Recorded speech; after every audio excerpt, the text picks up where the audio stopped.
12টা city corporation প্রত্যেকটা নির্বাচন দেওয়ার জন্য উপযুক্ত। কোনোটাতে পূর্ববর্তী সিটি কর্পোরেশনের বর্তমানে মেয়াদ নাই। যারা মির্জা ফখরুল ইসলাম আলমগীর তিনি বলছেন যে সময় হলে সিটি কর্পোরেশন নির্বাচনগুলো দেওয়া হবে বা মেয়াদ শেষ হবে। আমার জানা মতে আমি নিজে ওই মন্ত্রণালয়ের দায়িত্বে ছিলাম। এই 12টা সিটি কর্পোরেশন প্রত্যেকটা নির্বাচন দেওয়ার জন্য উপযুক্ত। কোনোটাতে পূর্ববর্তী সিটি কর্পোরেশনের বর্তমানে মেয়াদ নাই, মেয়াদ শেষ হয়ে গেছে।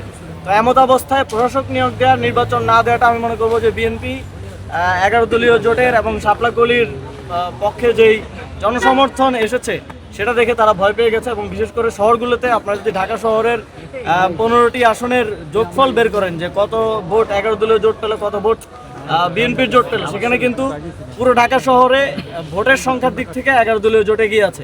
সুতরাং তারা এই পরিসংখ্যানগুলো দেখে ভয়ে তারা তাদের যে গণতন্ত্রের কথা তারা সবসময় বলে সেটা না করে তারা এখন দলীয় প্রশাসক বসিয়ে দিচ্ছে।